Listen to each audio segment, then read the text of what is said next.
अरहन नाम के राजा ने, और इन्होंने ही जैन धर्म को स्थापित किया है अरहन में। भरत ने सत्ता को संभाला, बहुत ही धर्मात्मा थे, भगवान के भजन में बड़ा मन लगता था। और पूर्व काल में पहले ऐसा होता था कि राजा महाराजा एक समय तक गृहस्थ आश्रम में रहते थे। पहले 4 आश्रम थे जो अब विलुप्त हो गए हैं। अब सिर्फ व्यक्ति गृहस्थ आश्रम में रहता है या सीधा संन्यास्त में हो जाता है, पर पहले 4 आश्रम रहते थे। राजा महाराजा के बच्चे ब्रह्मचर्य आश्रम का में जाते थे, गुरुकुल में जाते थे, वहाँ गुरुदेव से शिक्षा ग्रहण करते थे, फिर आते थे तो राज्य शासन करते थे। और 50 वर्ष की आयु के पश्चात जहाँ एक बाल सफेद दिखा, दशरथ जी को सिर्फ एक बाल सफेद दिखा है, और वह समझ गए कि अब तप का समय है। और आजकल हमें लगता है कि हम तो बूढ़े हुए ही नहीं, बाल जहाँ थोड़े से काले किए तो हम तो अभी जवान हैं। तो पहले 50 वर्ष में जहाँ 50 वर्ष हुआ, व्यक्ति को लगने लगता है कि अब कर्तव्य निर्वहन हो गया, अब भगवान का नाम लेना है। इस व्यक्ति लोक में आए हैं, परम लक्ष्य प्राप्ति ईश्वर का नाम है, भगवान के उस चरणारविंद में ध्यान को लगाना है।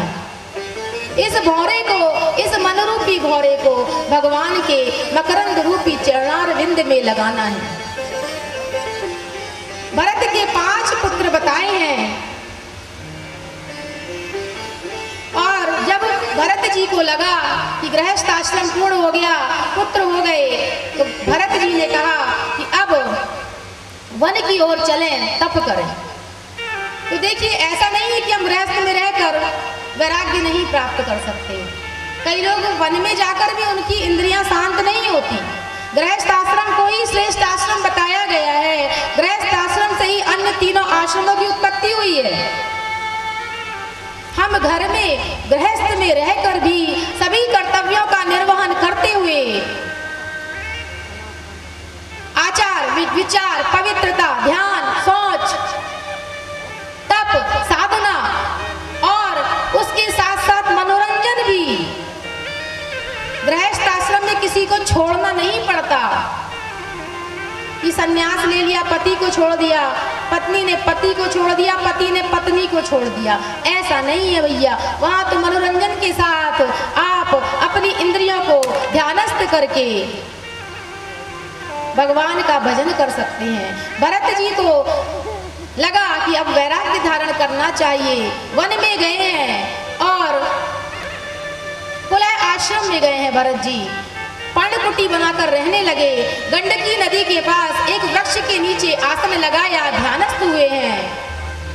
ध्यान कर ही रहे थे कि कुछ कूदने की आवाज आई। आंख खोली है तो देखा कि एक हिरणी जो गर्भवती है, प्यास से व्याकुल होकर गंडकी नदी में पानी पीने को आई है,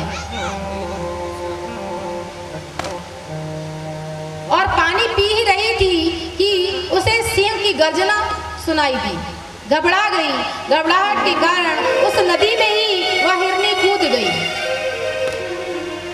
और जब कूदी तो उस गंडकी नदी में ही उसका प्रसव हो गया। हिरणी तो बाहर आकर मर गई, लेकिन जो हिरणी का बच्चा था वह उस पानी में छटपटाने लगा प्राण रक्षा के लिए।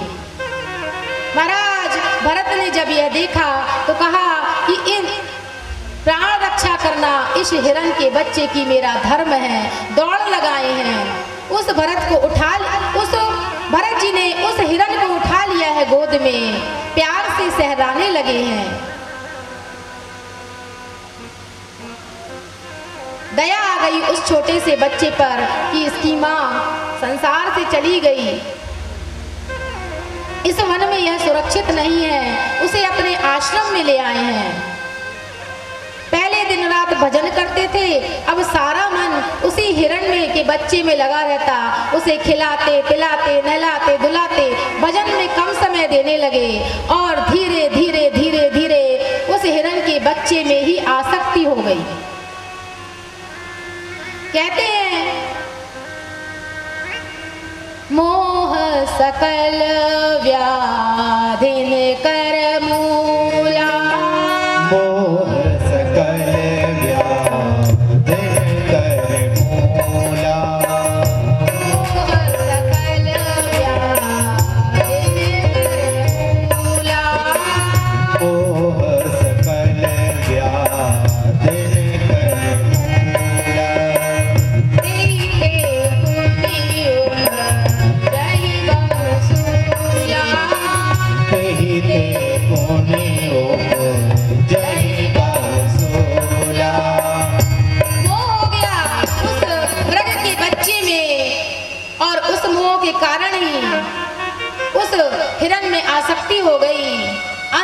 समय जब आया भरत जी का, वह हिरण का बच्चा है, एक समय के पश्चात वह जंगल में भाग गया। अब भरत जी उसी हिरण की याद, बच्चे की याद कर रहे हैं, कहाँ गया होगा, क्या खा रहा होगा, कैसा होगा, उसी के बारे में चिंतन कर रहे हैं। और कहते हैं अंतमति सो गति, जैसा हमारा अंत में चिंतन होता है वैसे ही हमारी गति होती है। इसलिए कहते हैं कि जो व्यक्ति मरणासन्न है उसके सामने जाकर ज्यादा रोइए मत। थोड़े से अगर उसमें प्राण शेष है तो उसे भगवान का नाम सुनाइए, उसका अंत समय सुधर जाता है। ज्यादा आप जा जाकर रोगे तो उसके जो प्राण हैं वह फंसते हैं, उसे कष्ट होता है। मृत्यु के समय करोड़ों भिक्षुओं के दंश के समान पीड़ा होती है, उस पीड़ा को वह झेलता है। और आप जब रोते हैं तो प्राण को निकलने में बड़ा कष्ट होता है। उस समय उसके सामने कीर्तन करिए, मौन रहकर मन में महामृत्युंजय का जाप करिए कि हे प्रभु इनके प्राणों को आप शीघ्र ही निकालें, इन्हें इस कष्ट से मुक्ति दे। अंतमति सो गति। देखिए आप कितना भी बन ठन कर खूब तैयार हो जाएं और फोटो खिंचवाने जब जाएं और लास्ट मोमेंट में जब फोटो खींचने ही वाली हो और आपकी आंख बंद हो जाए तो कैसा फोटो आएगा? आंख बंद करे अंधे ही आओगे ना भैया।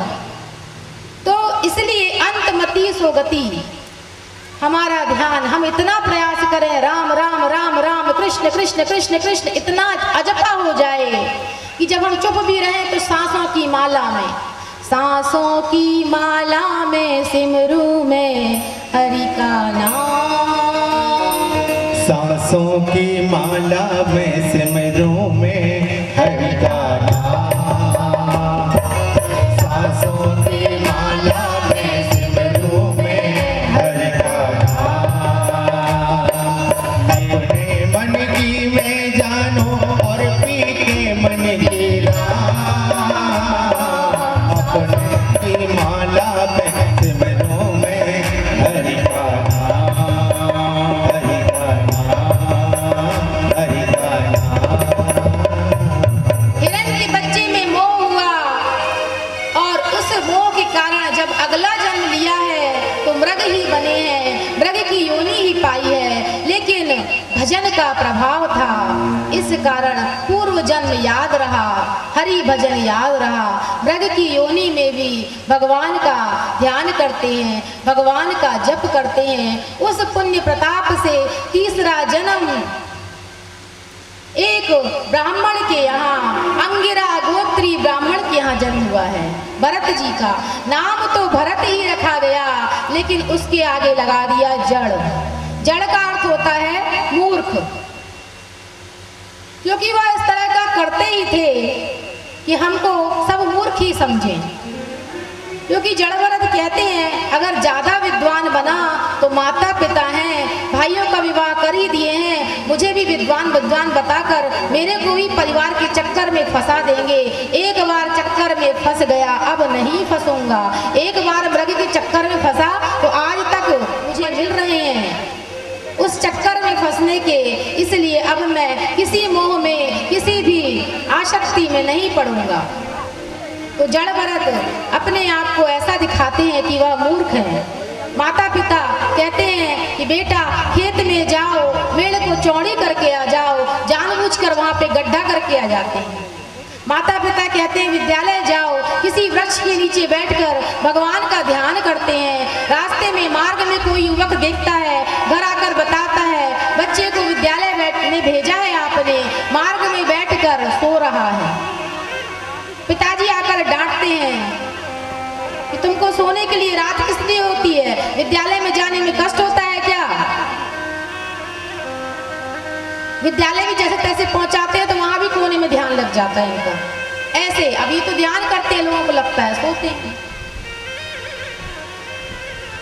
तो दो तरह के लोग होते हैं, एक सही में ध्यान करते हैं और एक बनावट करते हैं।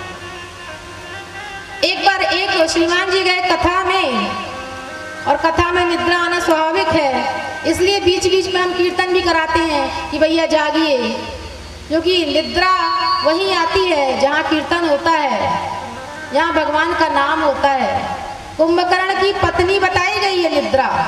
भगवान राम जी ने जब कुंभकर्ण का वध किया तो निद्रा रोने लगी, कहती हैं कि आपने मेरे पति को मारा है, मैं आपसे प्रतिशोध, मैं आपसे बदला अवश्य लूंगी। पूछा है निद्रा ने, ये भगवान राम जी आप रहते कहाँ हो? हे कृष्ण जी आप कहाँ रहते हो?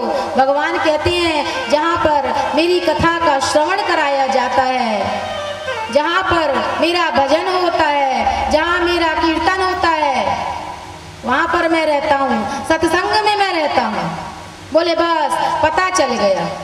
तो अब जहाँ जहाँ कीर्तन होता, जहाँ जहाँ सत्संग होता, ये निद्रा देवी वहाँ पर आकर उनके सिर पर बैठ जाती हैं। इसलिए निद्रा नहीं आए, इसलिए व्यास जी कीर्तन करवाते हैं।